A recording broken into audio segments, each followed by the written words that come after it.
예배 가운데에 임재하신 하나님을 만나시고 하나님의 은혜가 넘치는 이 복된 시간 되시길 주의 이름으로 축복드립니다. 네. 오늘 말씀의 제목은 우리 하나님의 말씀으로 사는 존재입니다 라는 제목을 가지고 주의 말씀을 듣도록 하겠습니다. 요즘에 우리 국내에 소비 경제가 많이 위축이 되어서 참 많은 어려움을 겪고 있는데, 특별히 자영업자들이 창업한 지 5년 이내에 폐업하는 그 비율이 자그마치 80%라고 그렇게 보고가 지난주에 있는 것을 봤습니다. 그러니까 80%면 엄청난 거죠. 80%가 자영업을 시작했는데 5년을 못 넘기고 문을 닫는다는 거예요. 많은 사람들이 그 퇴직한 이후에 그 퇴직금을 가지고 창업을 하기 때문에, 그래서 이 문을 닫는다는 것은 상당히 많은 그 빈곤의 악순환으로 갖게 되는 것이고, 또 우리 20대, 30대 청년들 같은 경우에는 양질의 직장을 얻지 못해서, 그래서 요즘에 뭐 3포 세대, 4포 세대 많이 들어보셨죠? 이 3포라는 것은 연애를 포기하고 결혼을 포기하고 출산을 포기하는 것이고, 4포는 인간관계를 포기한다는 거죠.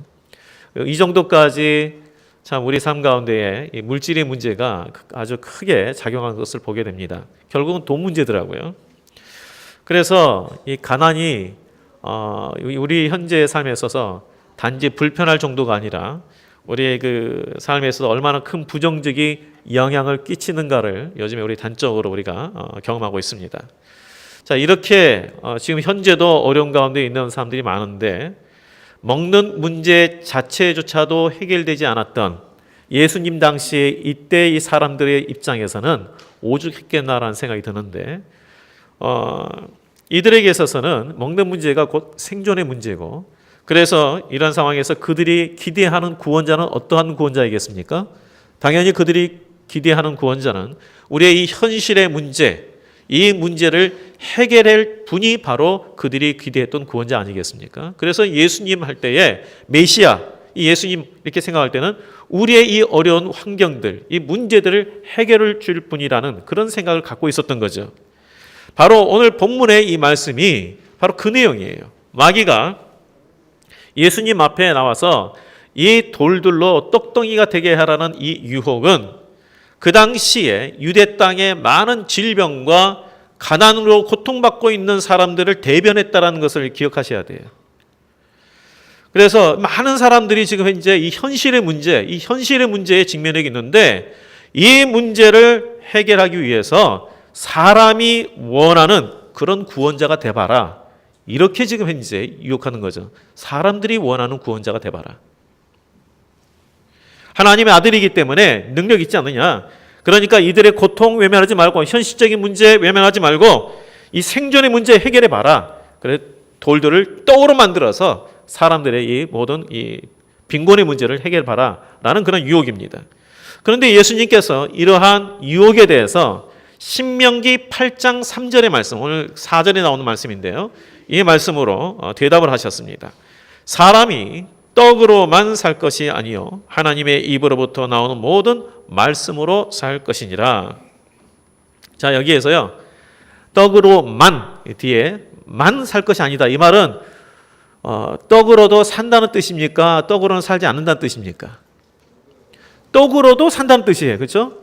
현실적인 문제, 이것도 필요하다. 이거 해결하는 거 필요하다. 그런데 사람은 이것만으로 사는 존재는 아니고 이상의 것을 또한 채워야 된다. 그게 뭐냐? 하나님의 말씀으로 또한 살아야 된다. 이 말씀이에요. 이 말씀을 지금 현재 할 때의 배경이 그때에라는 1절에 그때에라는 단어가 나오죠.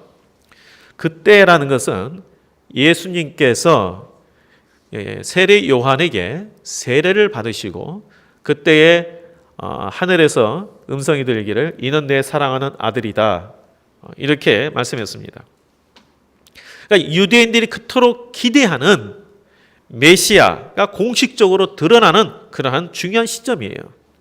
바로 그때에 하나님의 아들 메시아라면 유대 백성들의 이 사람들의 현실의 이 필요를 해결하는 그런 자가 되지 않겠느냐, 그렇게 물었는데 예수님께서는 이 마귀의 이 물음에 대해서 하나님의 신명기 8장 3절에 이 말씀을 하신 거죠. 육체적인 필요 채워야 된다. 그렇지만 사람은 영적인 필요, 곧 하나님의 입에서 나오는 모든 말씀으로 사는 자이다. 자, 다시 한번 들어보세요. 이 사람은 육적인 필요도 채워져야 되지만 무엇보다도 뭐가 채워진다고요? 영적인 필요가 채워져야 사는 존재다라고 말씀한 거예요. 예수님께서 가난한 목수의 아들 오셨습니다. 왕궁에서 태어난 분 아니에요. 귀족의 자제로 태어난 거 아니에요. 목수의 아들로 태어났습니다. 그 당시에 목수의 아들 그렇게 넉넉하지 않습니다. 어렵습니다.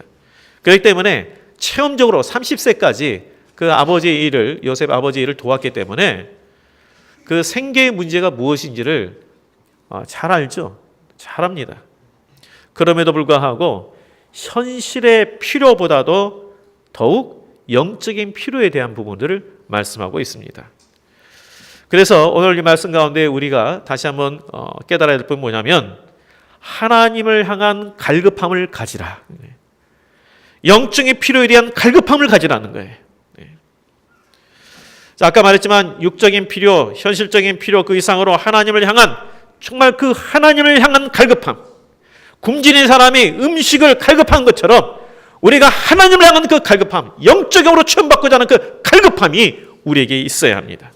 그 이유는 사람은 하나님을 떠나서는 살 수 없는 존재이기 때문에 그렇습니다. 사람에 대한 정체성이에요. 그 동물원에 가면 참 맹수들이 이렇게 우리 안에 이게 있습니다. 그런데 이 동물원의 사육사들이 얼마나 지극정성으로 돌보지 않습니까? 왜냐하면 예를 들어서 뭐 사자 한 마리가 우리가 보낼 때 뭐 그 몇천만 원이 아니잖아요. 뭐 어떤 거는 비싼 거는 코뿔소 같은 거는 수십억이에요. 그런 그 동물이기 때문에 굉장히 좋은 뭐 그 음식에 뭐 과일에 이렇게 막 잔뜩 줍니다. 잘 줘요. 그런데 야생에서 사는 동물하고 맹수하고 동물원 안에서 사는 맹수하고 그 생존 기간이 어느 쪽이 더 길까요? 어느 쪽? 보호 잘 받는 동물원에서 사는 맹수가 더 생존 기간이 길까요? 아니에요. 그렇게 좋은 것 먹고 있어도요. 동물원에서 있는 맹수의 생존 기간이 더 짧아요. 돌고래 같은 경우도요. 그렇게 사육사가 기호해주고 막 착하다고 막 주고 그래도요. 더 기간이 짧아요. 왜냐하면 그 정체성이 뭡니까? 포식자예요. 원래 최고 포식자의 정체성, 그리고 야생동물이라는 정체성이 있어요. 그런데 동물 안에 있으면 그런 것이 무시가 되잖아요. 그러니까 아무리 좋은 것을 먹여준들 오래 살지를 못해요. 이건 사람도 마찬가지예요. 우리 사람의 정체성은 그 사람이 갖고 있는 능력이나 지위나 소유에 있는 게 아니에요. 세상 사람들은 그렇게 생각하는지 모르지만 하나님의 말씀은 너희들의 정체성 거기에 있는 게 아니라 하나님과의 관계 속에서 너희 정체성이 있다. 너희는 하나님의 자녀라는 정체성, 하나님의 사람이라는 정체성. 그렇기 때문에 이 처음에 천지창조하신 하나님의 말씀에서 이렇게 기록되어 있잖아요. 모든 생물들은 하나님이 있으라 하니까 있었어요. 말씀으로 창조했지만 사람은 어떻게 했냐면 하나님께서 흙으로 빚으셨다고 되어 있어요. 그리고 하나님의 형상으로 빚으셨다라고 되어 있습니다. 그러니까 일반 생물하고 사람의 창조가 틀려요. 왜 틀립니까? 다른 피조물과 달리 먹는 것으로만 사는 존재가 아니라는 거예요. 하나님의 형상, 곧 하나님과의 관계를 통해서 살 수 있는 특별한 존재, 영적인 존재로 우리를 만드셨다는 거예요. 그런데 이러한 하나님과의 관계에 무시하고 현실적인 문제만 바라보게 하는 것이 바로 마귀의 유혹이에요. 이 마귀라는 뜻 자체가 그런 단어예요. 원래 그 마귀라는 게 헬라어로 디아볼로스라는 단어인데요. 어떤 사이를 내는 자, 던지는 자 이런 뜻이에요. 하나님과 우리 사이를 벌어지게 하는 자. 이게 마귀예요. 보이는 것에만 집착하게 하고 중요한 것을 바라보지 못하게 유혹해서 하나님으로부터 멀어지게 하는 자. 바로 이게 마귀예요. 오늘날 이 마귀가 예수님에게는 도저히 안 먹혔지만 예수님을 따르는 자들에게는 끊임없이 이 유혹을 하고 있습니다. 현실적인 필요의 문제, 육적인 필요의 문제, 바로 이러한 긴급한 것 때문에 중요한 것, 우리의 정체성대로 살아가는 하나님과 관계 속에서 친밀감을 갖고 살아가는 것을 잊게 하고 하나님으로부터 멀어지게 만듭니다. 사실 이 긴급한 것들, 이것을 우리가 참 외면하기가 쉽지는 않죠. 참 주일날에 장사하신 분들 같은 경우에 저는 권면하기를 아주 서비스 의료나 이런 특별한 서비스 같은 경우는 어쩔 수 없어요. 그러나 그렇지 않은 이익을 위해 하는 그러한 장사라면 가නම් 주일날에 하나님 앞에 예배드리는데 먼저 집중하세요. 우리가 이것 때문에 예배를 만약에 못 드린다면 그것은 우리가 하나님과의 관계의 영적인 필요를 이 부분들을 우리가 놓치고 가는 부분입니다. 중요한 것을 긴급한 것 때문에 놓치고 가는 거예요. 뿐만 아닙니다. 우리가 생활 가운데 너무 바쁘다 보니까 하나님과의 관계, 기도와 말씀을 통하여 하나님 앞에 관계하는 것들을 놓치면은 우리가 중요한 것을 놓치고 있는 거예요. 그 결과 어떻게 됩니까? 중요한 하나님과의 관계를 계속해서 우리가 소홀히 하고 멀어지게 되면 우리가 하나님의 형상대로 지음받은 자대로 사는 것이 아니라 오직 나의 필요 그리고 만족을 위해서 살아가는 정욕의 사람이 되는 것입니다. 예수님께서 이 땅에 오신 이유는 바로 그것 때문에 왔거든요. 죄로 인해서 하나님으로부터 우리가 점점점 멀어져서 그래서 우리 스스로 하나님을 찾을 수 없는 그런 자들을 예수님께서 우리를 하나님 앞으로 인도하는, 그래서 하나님 백성 되도록 하기 위해서 이 땅에 오신 거 아닙니까? 그래서 하나님의 속한 자, 하나님께 속한 자가 되도록 하기 위해서 이 땅에 오셨어요. 우리가 하나님 앞에 속한 자라는 것은 하나님과 동행하는 사람을 말합니다. 하나님의 말씀대로 살아가는 것을 말합니다.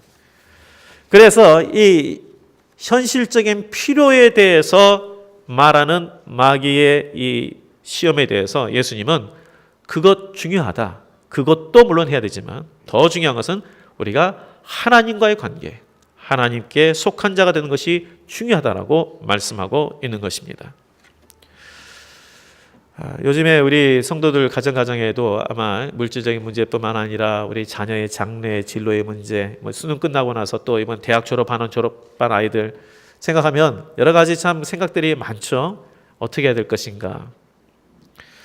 이런 어려움, 이런 마음들을 우리 하나님께서 다 아십니다. 이해하십니다.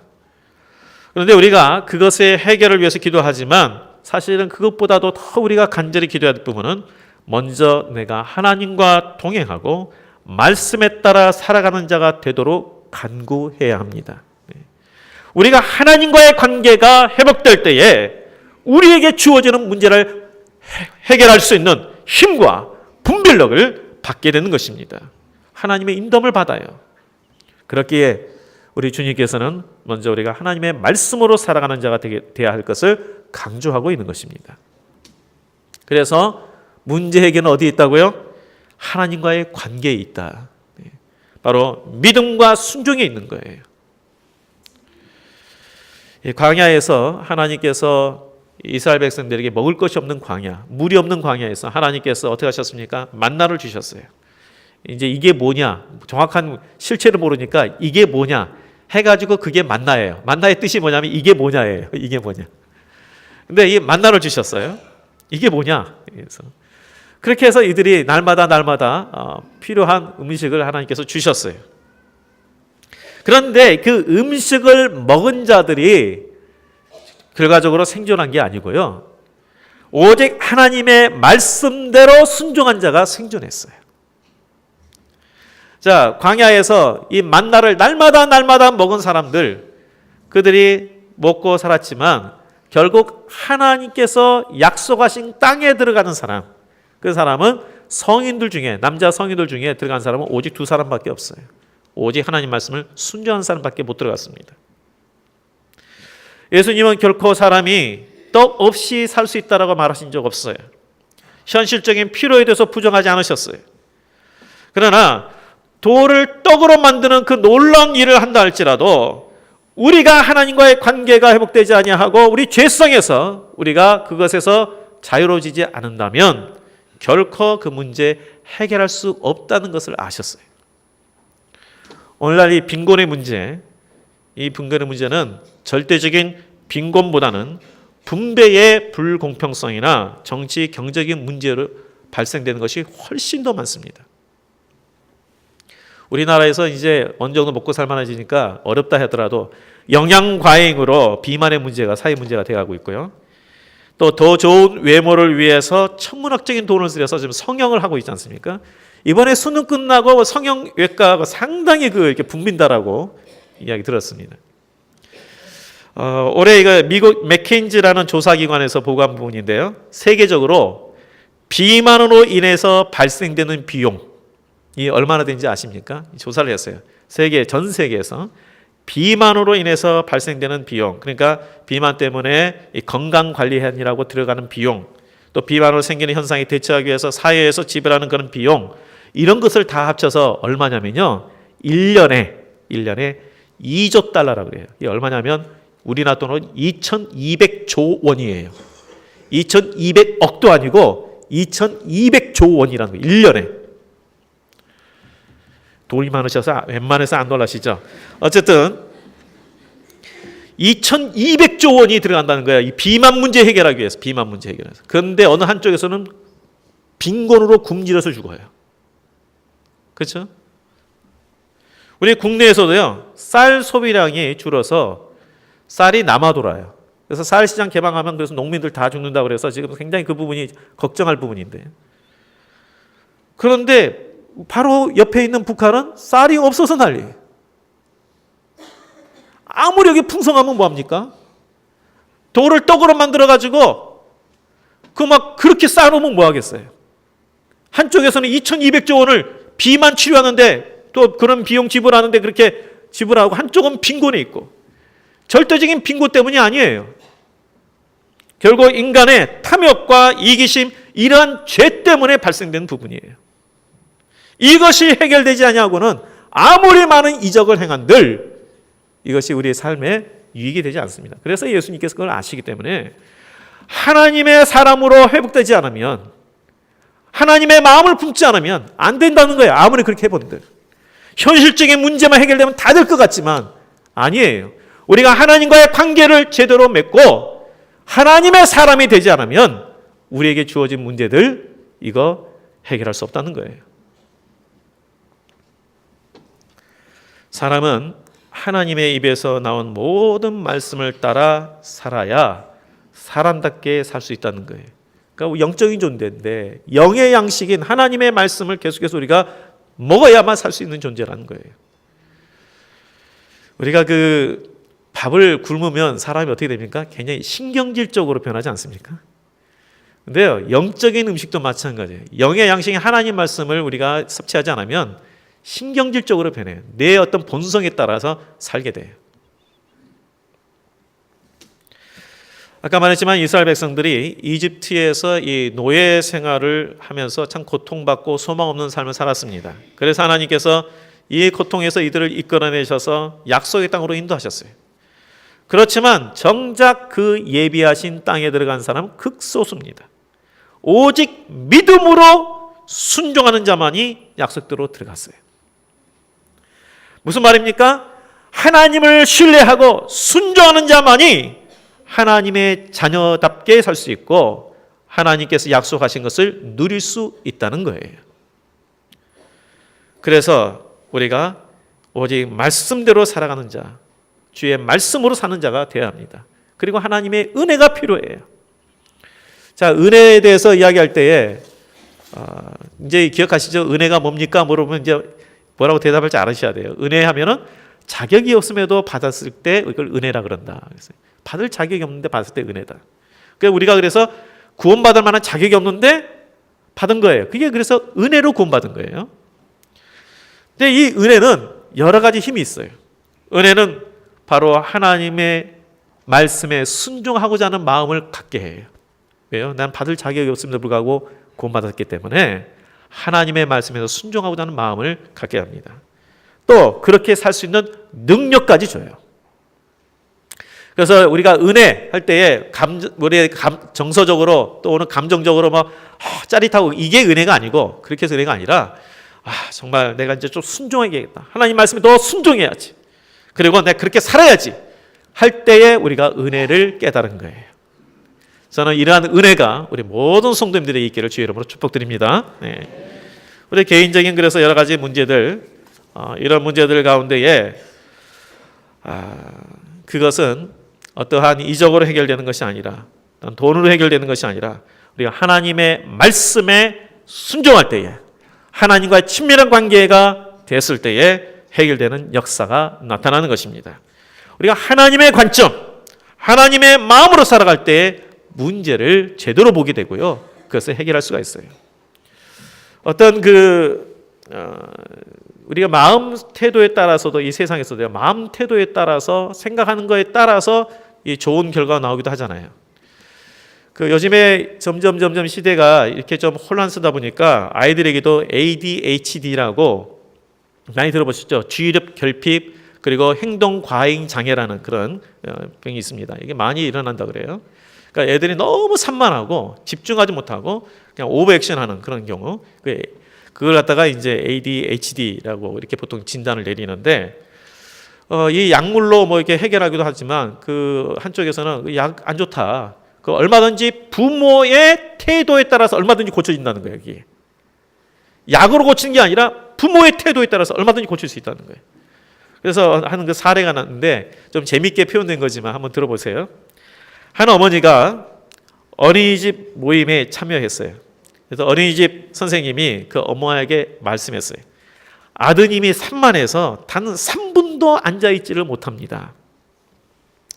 그러니까 엄마가 이제 아들과 집으로 돌아오는 길에 아들에게 이야기했어요. 선생님이 너를 오늘 너무 칭찬하셨어.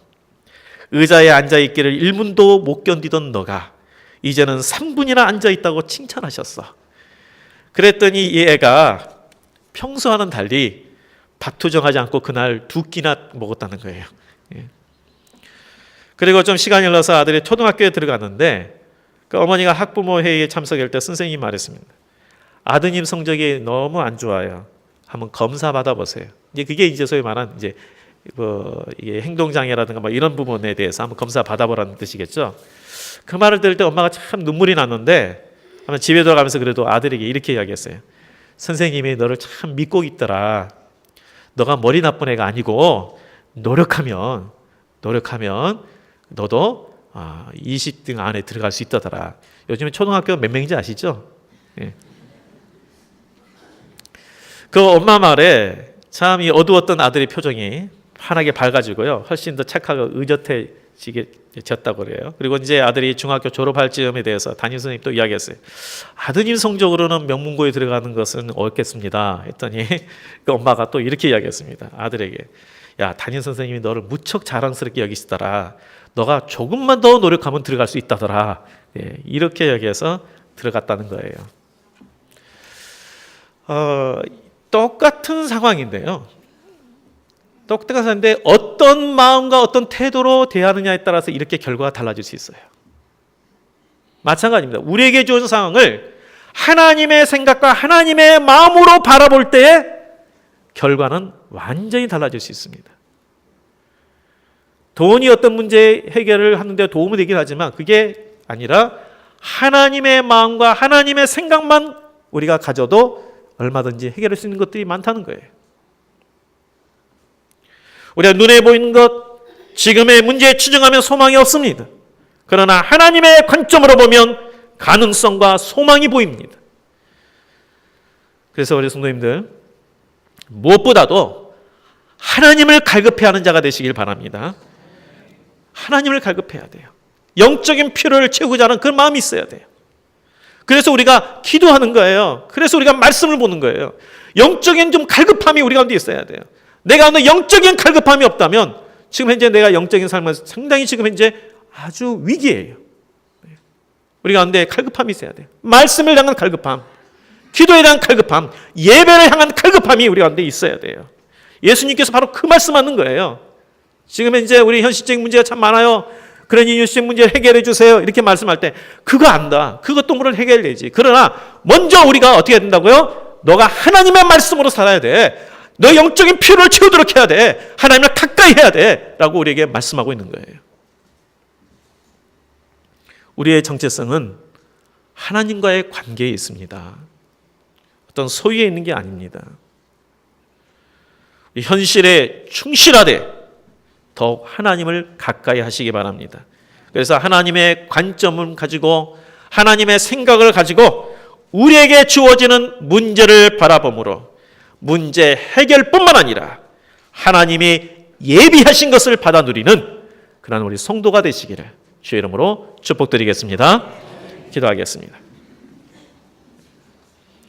하나님 아버지, 우리의 삶에 있어서 하나님의 은혜가 절대적으로 필요합니다. 내 뜻과 내 생각대로 행동하지 아니하고 오직 하나님께서 원하시는 대로 살아갈 수 있는 분별력을 허락하여 주시옵시고 하나님을 가까이 하고자 하는 갈망의 마음으로 이렇게 허락하여 주시옵소서. 그래서 하나님의 온전한 인도를 받는 우리 모든 성도들이 되게 하여 주시고 모든 문제를 이길 수 있는 믿음과 또 하나님의 도우심으로 어떤 모든 상황들을 또 이겨서 하나님께서 우리에게 베푸시고 하시는 그 놀라운 일들을 경험하는 성도들이 되게 하여 주시옵소서. 모든 것 주께 다 얻고 예수님 이름으로 기도합나이다. 아멘.